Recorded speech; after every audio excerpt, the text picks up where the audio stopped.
Hello viewers, welcome to technique easy education. আমি আপনাদের সাথে আজকে আছি ফারজানা ফরিদ লিমা। আজকে আমরা 6 এবং 7 এর রাইট ফর্ম অফ ভার্বস এই টপিকটা নিয়ে ডিসকাস করব।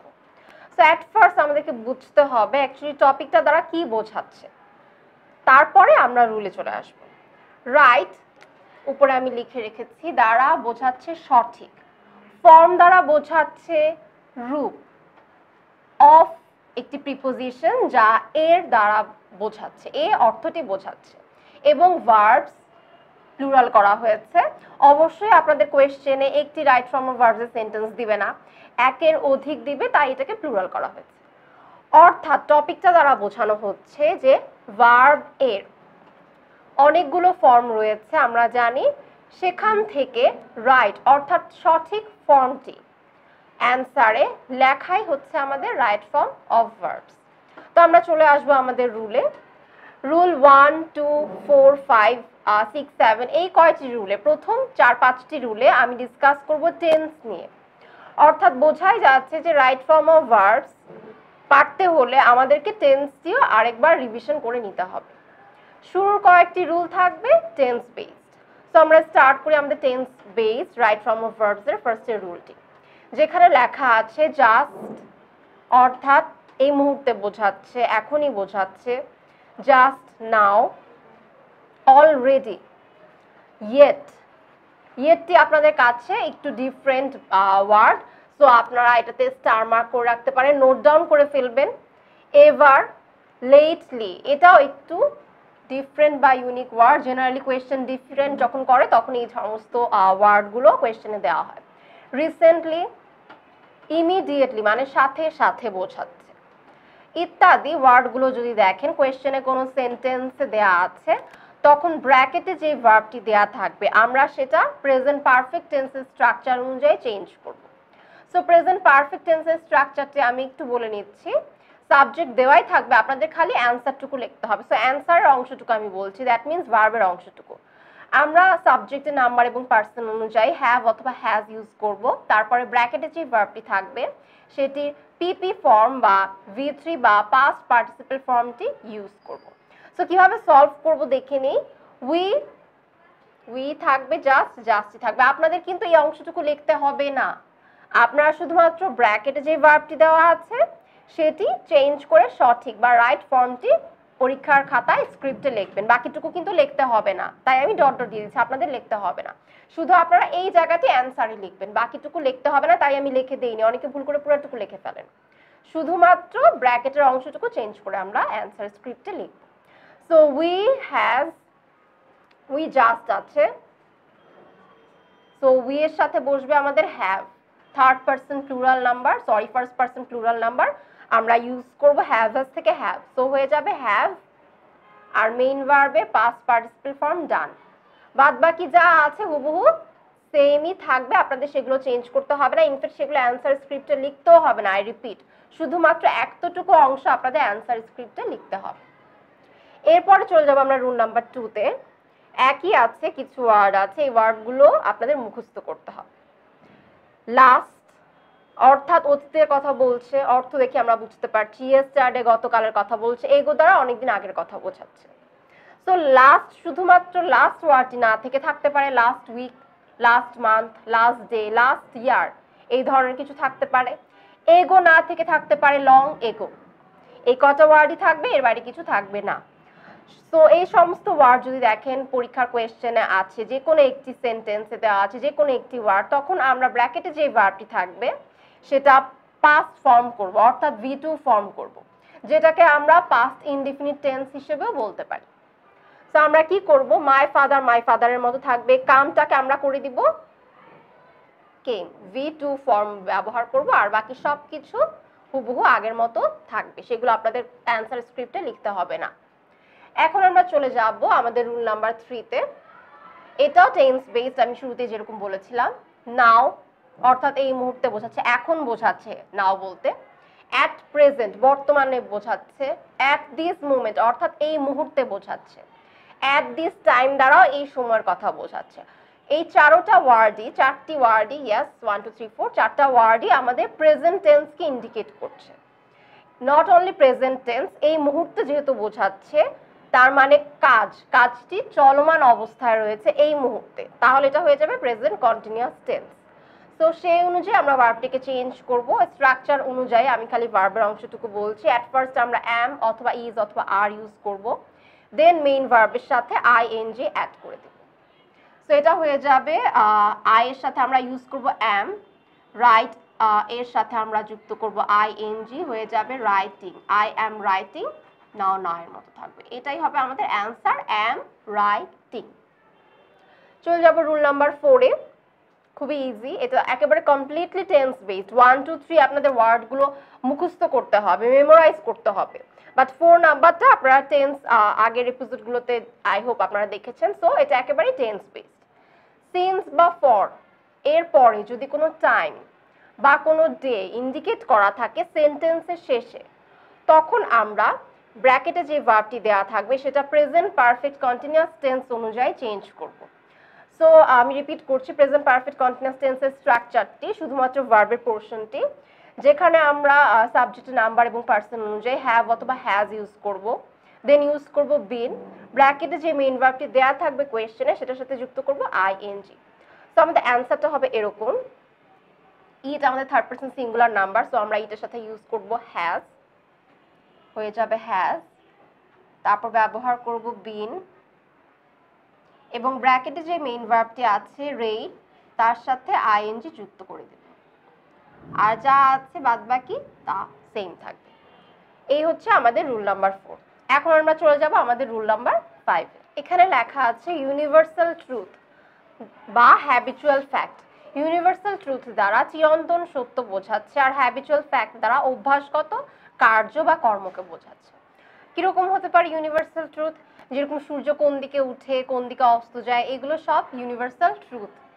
আর হ্যাবিচুয়াল ফ্যাক্ট অভ্যাসগত কার্য বা কর্ম, মানুষ বা আমরা যে সমস্ত কাজ রেগুলার বেসিসে করে থাকি, যদি এমনটা সেন্টেন্সে বুঝিয়ে থাকে তখন আমরা ভার্বটাকে প্রেজেন্ট ইনডিফিনিট টেন্সের স্ট্রাকচার অনুযায়ী চেঞ্জ করব। স্ট্রাকচারে কি ছিল? ভার্বের প্রেজেন্ট ফর্ম ইউজ করতে হবে। সো এখানে আমাদের ব্র্যাকেটে যে ভার্বটা আছে তার প্রেজেন্ট ফর্ম আমরা ইউজ করব। আছে she take exercise regularly. Take এর প্রেজেন্ট ফর্ম টেক, কিন্তু আমরা এখানে টেক সরাসরি ব্যবহার করতে পারবো না, কারণ প্রেজেন্ট ইনডিফিনিট টেন্সে V1 ব্যবহার করতে হবে, তবে সেটা সেন্টেন্সে সাবজেক্টের নাম্বার এবং পার্সন অনুযায়ী। যদি সাবজেক্টটি হয় থার্ড পারসন সিঙ্গুলার নাম্বার, তখন মেইন ভার্বের সাথে আমাদেরকে এস বা ইএস যুক্ত করতে হবে। সেই জন্যই এই জিনিসটার জন্য এই নোটটা আপনাদেরকে বোঝানোর জন্যই আমি সাবজেক্ট হিসেবে শিকে ইউজ করেছি, যেটি আমাদের থার্ড পারসন সিঙ্গুলার নাম্বার। তো আমাদের অ্যান্সারটি হয়ে যাবে টেক্স, বাকি সবকিছু হুবহু সেম থাকবে। এখন আমরা চলে যাব আমাদের টেন্সের লাস্ট রুলে, টেন্স বেসড লাস্ট রুলে, সেটি হচ্ছে বি ভার্ব বিহীন। বি ভার্ব বলতে কি জানি আমরা? Am, is, are, was, were, shall, will, এগুলোকে বলি আমরা বি ভার্ব। এখন বি ভার্ব যখন দেখব কোনো সেন্টেন্সে নেই, তখন আমরা সেটিকে নেগেটিভ করার সময় ডু, ডাজ অথবা ডিড ব্যবহার করতে পারি। এখন ডু আর ডাজ ব্যবহার করব আমরা প্রেজেন্ট টেন্সে, ডিড ব্যবহার করব আমরা পাস্ট টেন্সে। এখন ডু আর ডাজ দুটি প্রেজেন্ট টেন্সে ব্যবহার করা যাবে, তবে দুটি তো একসাথে ব্যবহার করা যাবে না। আমরা ডাজ ব্যবহার করব তখন যখন দেখব সাবজেক্টটি রয়েছে থার্ড পারসন সিঙ্গুলার নাম্বারে। তো অনেক সময় নেগেটিভ করতে বলা হয়, তখন কোয়েশ্চেনই থাকে এরকম, দি গার্ল নট, ব্র্যাকেটে মেইন ভার্ব, দি বুক, ব্র্যাকেটে লিখেছি আমি রিড। সো নটটি আছে আগে, তার মানে নটটি যে আমাদেরকে অ্যান্সার লেখার সময় আগে লিখতে হবে তা নয়। নটটি যদি আমরা আগে লিখি অ্যান্সার লেখার সময়, যেমন আমরা যদি লিখি the girl not does read the book, তখন অ্যান্সারটি ভুল হয়ে যাবে।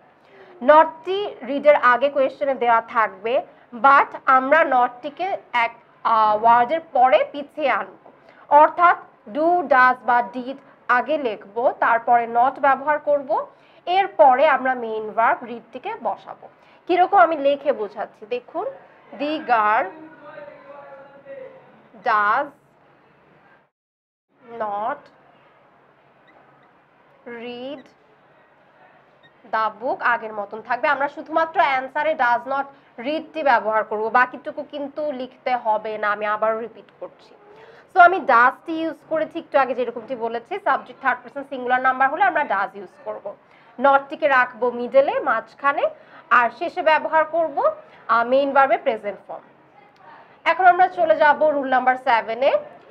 এখন থেকে আমাদের আর টেন্সটি কাজের লাগবে না, প্রয়োজন পড়বে না। এখন থেকে আমাদের ওয়ার্ডগুলো মুখস্থ রাখতে হবে। রুলগুলোতে যে ওয়ার্ডগুলো ব্যবহার করেছি আমি, সেগুলো আমাদের মুখস্থ রাখতে হবে। তো চলে যাব রুল নাম্বার 7-এ। এখানে লেখা আছে ইট ইজ হাই টাইম, যার অর্থ উপযুক্ত সময়। ইট ইজ টাইম দ্বারা সময় বোঝানো হচ্ছে। অপরদিকে উইশ দ্বারা ইচ্ছা পোষণ করা বোঝানো হচ্ছে, এবং ফ্যান্সি দ্বারা সেম জিনিসটা বোঝানো হচ্ছে। আপনারা খেয়াল করে দেখবেন স্কুলে অনেক সময় কম্পিটিশন হয়, ফ্যান্সি ড্রেস কম্পিটিশন, মানে যেমন খুশি তেমন সাজো। তো উইশ আর ফ্যান্সি একই মিনিং এক্সপ্রেস করছে, অপরদিকে ইট ইজ হাই টাইম বা ইট ইজ টাইম একই মিনিং এক্সপ্রেস করছে। তো এই চারটা ওয়ার্ড যদি দেখি কোনো সেন্টেন্সে রয়েছে, তখন ব্র্যাকেটে যে মেইন ভার্বটি থাকবে আমরা সেটির পাস্ট ফর্ম বা V2 ফর্ম ব্যবহার করব।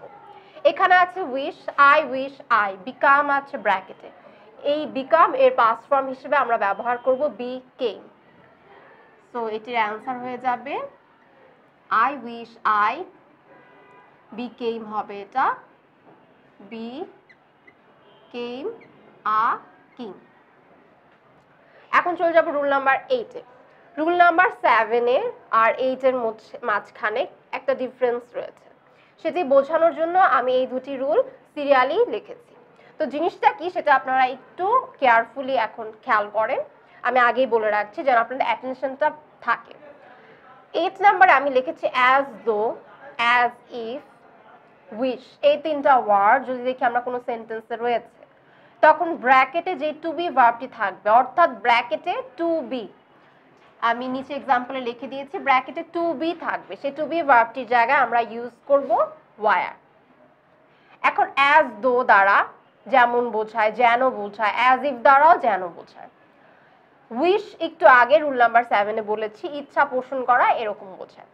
তো যখন দেখবো যে as though, as if, wish রয়েছে কোনো সেন্টেন্সে, তখন ব্র্যাকেটে টু বি লেখা থাকলেই আমরা সেই টু বি জায়গায় ইউজ করব ওয়ার। তো অ্যান্সারটি হয়ে যাবে he wishes, he were a king. যা ছিল হুবহু তা বলবে, সেটা আমাদের দেখারও কোনো প্রয়োজন নেই, আমরা শুধুমাত্র ভার্বটিকে অ্যান্সার স্ক্রিপ্টে লিখব। তো এখন ডিফারেন্সটা কি সেটা খেয়াল করেন। উইশ আমাদের রুল নাম্বার 7-এ আছে, যেখানে উইশ দেখলে আমরা V2 ব্যবহার করছি। আবার সে একই উইশ ওয়ার্ডটি রুল নাম্বার 8-এও রয়েছে, এবং এই ক্ষেত্রে আমরা ব্র্যাকেটে যে ভার্বটি থাকবে সেটার জায়গায় ব্যবহার করছি ওয়ার। তো অনেকেই উইশ দেখলে কনফিউজড হয়ে যায় যে আমি রুল নাম্বার 7 ইউজ করব, অ্যাপ্লাই করব, নাকি রুল নাম্বার 8 অ্যাপ্লাই করব। বেসিক ডিফারেন্সটা হচ্ছে উইশ কোনো সেন্টেন্সে যদি দেওয়া থাকে, সেটা দেখলে আমরা এখন আইডেন্টিফাই করব যে ব্র্যাকেটে কি টু বি দেওয়া আছে কি না। যদি দেখি ব্র্যাকেটে টু বি দেওয়া আছে, তখন আমরা ওয়্যার ইউজ করব। যদি দেখি ব্র্যাকেটে টু বি দেওয়া নেই, তার বদলে দেওয়া আছে মেইন ভার্ব, অন্য কোনো মেইন ভার্ব দেওয়া আছে, তখন আমরা সেই মেইন ভার্বটি V2 ফর্ম অ্যাপ্লাই করব, V2 ফর্ম বসিয়ে ফেলবো, তাহলে হয়ে যাবে। সো এই হচ্ছে ডিফারেন্সটা, আমি এটা আপনাদের বুঝিয়ে দিলাম। আই হোপ রুল নাম্বার 8 পর্যন্ত আপনাদের আর কোনো প্রবলেম থাকবে না। এর মধ্যে মোস্ট অফ দি রুলসই আপনারা টেন্সে পড়ে এসছেন, সেই বেসিসেই করতে হবে। আর বাকি দুটো রুল শুধু ডিফারেন্ট, এতটুকু ইনশাল্লাহ আপনারা বুঝতে পেরেছেন। আমার আগামী রাইট ফর্ম অফ ভার্বস এর এপিসোড দেখার আমন্ত্রণ জানিয়ে আজকে এখানেই বিদায় নিচ্ছি। আল্লাহ হাফেজ।